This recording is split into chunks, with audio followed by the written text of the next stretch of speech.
Astro आचार्य channel में पंडित दिनेश दुबे का सभी को नमस्कार एवं स्वागत। बंधुओं, सूर्य देव सभी ग्रहों के राजा हैं। सूर्य आत्मा है, सूर्य पिता हैं, सूर्य सरकार है, सूर्य तेज है, सूर्य ऊर्जा है और मानव शरीर पर हृदय, हड्डी और आँखों पर इनका अधिकार है। सूर्य कुंडली के लग्न, धर्म तथा कर्म भाव के कारक ग्रह हैं। इनकी उच्च राशि मेष है तथा नीच राशि तुला है। बंधुओं, 17 अक्टूबर को सायं 7:22 पर सूर्य कन्या राशि छोड़कर अपनी नीच राशि तुला में प्रवेश कर रहे हैं, जहां ये 16 नवंबर 2022 को सायं 7:14 तक रहेंगे। ज्योतिष में ग्रहों के नीच राशि में गोचर को अच्छा नहीं माना गया है, अतः 17 अक्टूबर से सूर्य के अपने नीच राशि तुला में जाने पर सभी 12 राशियों पर संभावित प्रभाव की आज चर्चा करेंगे। वर्तमान ग्रहों की स्थिति ऐसी है कि सूर्य तुला में केतु के साथ आएंगे, जिससे सूर्य शत्रु राहु व दूसरे पाप ग्रह शनि की दृष्टि सूर्य पर पड़ेगी, जो कि अच्छी नहीं मानी गई है। हालांकि 18 अक्टूबर को शुक्र भी कन्या छोड़कर तुला में अपनी स्वराशि में आ जाएंगे और नीच भंग राजयोग बनाएंगे, लेकिन शुक्र सूर्य के साथ अस्त अवस्था में रहेंगे। सूर्य के इस गोचर का प्रत्येक राशि पर संभावित प्रभाव को क्रम से आपको बताएंगे। चलिए प्रारंभ करते हैं। बंधुओं, यह राशिफल चंद्र राशि पर आधारित है। मेष राशि वालों का सूर्य पंचमेश वन सप्तम भाव पर नीच अवस्था में गोचर करेगा। संतान मित्रों से मतभेद के साथ दाम्पत्य जीवन में तनाव व कठिनाई अनुभव हो सकती है। जीवन साथी से कुछ समय के लिए अलग भी रहना पड़ सकता है। व्यवसाय में कुछ परेशानी के साथ पार्टनर से विवाद संभव है। सूर्य के अशुभ प्रभावों को कम करने के लिए सूर्योदय पर सूर्य को अर्घ्य दें तथा आदित्य हृदय स्तोत्र का पाठ करें। अगली वृषभ राशि वालों का सूर्य सुखेश वन षष्ठ भाव पर गोचर करेगा। वृषभ राशि वालों को इस सूर्य के गोचर का ज़्यादा विपरीत प्रभाव नहीं होगा। षष्ठ में सूर्य हानि नहीं करता, शत्रु परास्त होंगे, लेकिन नीच का सूर्य स्वास्थ्य प्रभावित कर सकता है। पिता का भी स्वास्थ्य प्रभावित हो सकता है। शत्रु नीचता के साथ धोखा दे सकते हैं। माता के स्वास्थ्य का विशेष ध्यान रखें। वर्तमान में गुरु आय भाव पर स्वग्रही व त्रिकोण पंचम पर बुध स्वग्रही व भाग भाव पर शन स्वग्रही होने से भाग्य बुद्धि के साथ आय में तेजी होगी, उन्नति भी होगी। गर्भवती महिलाओं को प्रसव में कुछ कठिनाई आ सकती है। इस अवधि में न तो नया कर्ज लें और न ही किसी को दें। सूर्य को दैनिक रूप से अर्घ्य दें।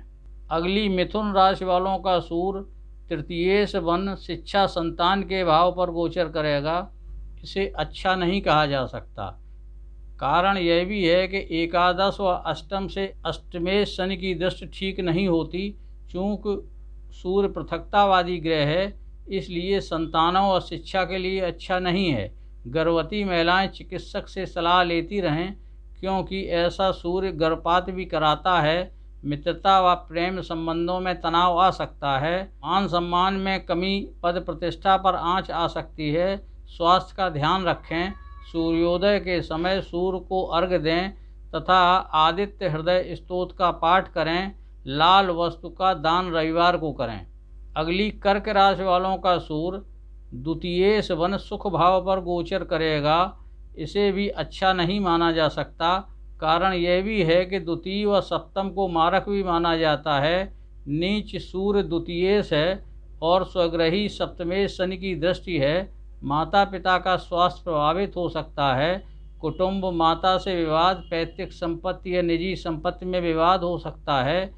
इस दौरान कोई भी नई संपत्ति या वाहन सोच विचार कर खरीदें।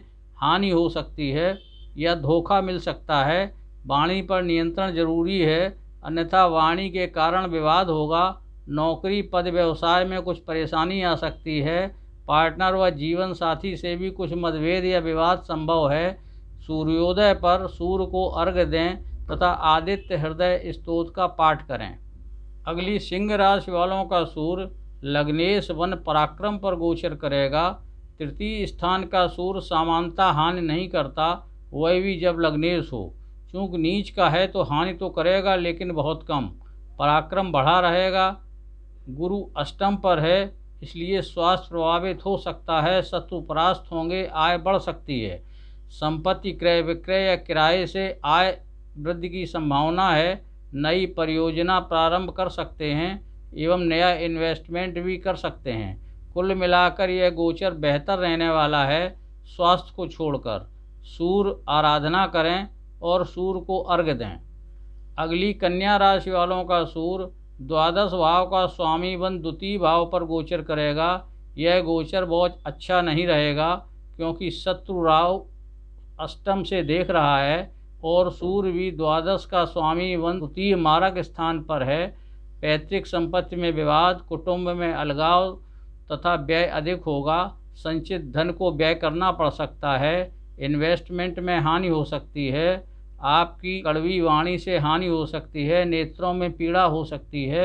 मान सम्मान पर प्रतिष्ठा को क्षति हो सकती है। हालांकि दाम्पत्य में सुधार होगा। स्वास्थ्य का ध्यान रखें। कोर्ट कचहरी व अनावश्यक यात्राओं में धन व्यय हो सकता है। सूर्य को अर्घ्य दें। आदित्य हृदय स्तोत्र का पाठ करें और लाल वस्तु का दान करें। अगली तुला राशि वालों का सूर्य एकादश भाव का स्वामी वन स्वयं की राशि पर गोचर करेगा। यह गोचर भी बहुत अच्छा नहीं रहेगा। हालांकि आय में कुछ वृद्धि हो सकती है, लेकिन दुस्साहस के कारण दाम्पत्य में मतभेद बढ़ सकते हैं। माता पिता का स्वास्थ्य प्रभावित हो सकता है। अनुचित आमदनी से बदनाम हो सकते हैं। अपने स्वास्थ्य का ध्यान रखें। उच्चाधिकारियों से पार्टनर से विवाद संभव है। हालांकि नई संपत्ति और वाहन क्रय कर सकते हैं। दैनिक रूप से सूर्य को अर्घ्य दें और आदित्य हृदय स्तोत्र का पाठ करें और लाल वस्तु का दान करें और पिता का सम्मान करें। बंधुओं, अगली वृश्चिक राशि वालों का सूर्य कर्म स्थान का स्वामी वन द्वादश पर गोचर करेगा। यह गोचर अपेक्षाकृत बेहतर रहने वाला है। कारण यह भी है कि राहु मंगल शनि सूर्य सभी पाप ग्रह षष्ठ अष्टम तृतीय व द्वादश पर हैं, जहां सामान्यतः अशुभ फल कम ही देते हैं। केवल नौकरी व्यवसाय में कुछ परिवर्तन के साथ कुछ हानि हो सकती है या व्यय बढ़ सकता है, लेकिन पंचम पर स्थित गुरु सभी क्षति की भरपाई कर देगा।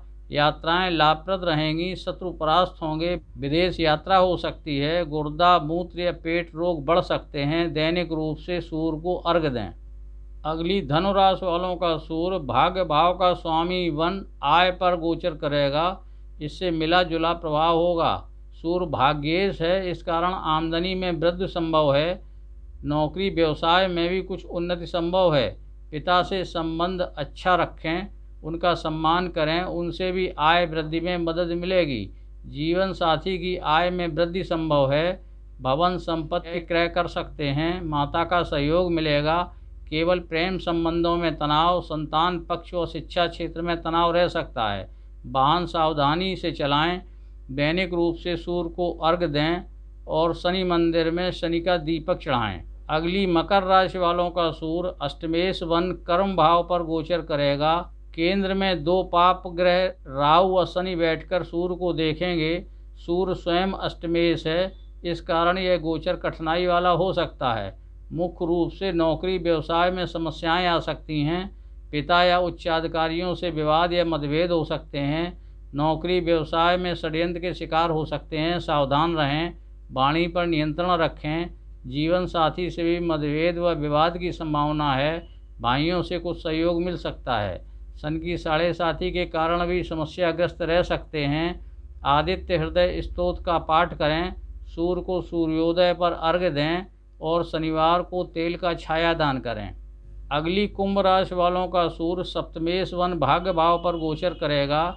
इससे जीवन साथी व पार्टनर के साथ पिता से मतभेद व विवाद संभव है। भाइयों से भी विवाद हो सकता है। स्वास्थ्य का ध्यान रखें, प्रभावित हो सकता है। गर्भवती महिलाओं को प्रसव में कुछ कठिनाई या ऑपरेशन आज संभव है। नया इन्वेस्टमेंट कर सकते हैं। नौकरी व्यवसाय में क्षणिक रुकावट संभव है। जीवन साथी के स्वास्थ्य का ध्यान रखें, प्रभावित हो सकता है। दैनिक रूप से सूर्य को अर्घ्य दें। गाय को गुड़ खिलाएं और शनिवार को शनि मंदिर में दीपक चढ़ाएं। अंतिम मीन राशि वालों का सूर्य षष्ठ भाव का स्वामी वन अष्टम में गोचर करेगा। स्वास्थ्य को छोड़कर अन्य मामलों में यह गोचर अच्छा रह सकता है। नौकरी, पद, प्रतिष्ठा, आमदनी में वृद्धि के संकेत हैं। व्यापार वृद्धि की संभावना है। अचानक लाभ हो सकता है। शासन सत्ता का सहयोग मिलेगा। संतान शिक्षा के लिए भी यह गोचर अच्छा रहेगा। नया मकान, जमीन, वाहन क्रय कर सकते हैं। दाम्पत्य में प्रेम बढ़ेगा। केवल स्वास्थ्य का ध्यान रखें, प्रभावित हो सकता है। वाहन वगैरह अत्यंत सावधानी से चलाएं। दैनिक रूप से सूर्य को अर्घ्य दें। बंधुओं, गोचर के प्रभाव की तीव्रता के बारे में एक बात बताना जरूरी है कि यह किसी ग्रह के गोचर का प्रभाव जातक की वर्तमान चल रही दशाओं पर निर्भर होता है। जैसे यदि किसी कुंडली में सूर्य नीच का है और वर्तमान में सूर्य गोचर में भी नीच का हो गया तो इसके प्रभाव में तीव्रता अधिक होगी। या जातक की वर्तमान में सूर्य की दशा अंतर्दशा चल रही है और गोचर में सूर्य नीच का या उच्च का हो गया, तब भी गोचर की तीव्रता अधिक होगी या कम होगी। बंधुओं, अभी तक यदि आपने चैनल सब्सक्राइब नहीं किया है तो कृपया सब्सक्राइब करने का कष्ट करें और नोटिफिकेशन बेल भी दबाएं, जिससे मेरे प्रत्येक नए वीडियो की जानकारी तत्काल आपको मिलती रहे। बंधुओं, सूर्य के लिए सूर्य को सूर्योदय के समय अर्घ्य देना अत्यंत ही लाभप्रद होता है। सूर्य को अर्घ्य देने का विस्तृत वीडियो हम लिंक में नीचे डिस्क्रिप्शन में दे रहे हैं, आप इसे देख सकते हैं। यदि वीडियो आपको पसंद आया हो तो कृपया इसको लाइक और शेयर करें। यदि किसी को कुंडली विश्लेषण करवाना हो तो मोबाइल नंबर 9415535514 पर संपर्क कर निर्धारित दक्षिणा जमा कर करवा सकता है। सभी को पुनः नमस्कार, धन्यवाद।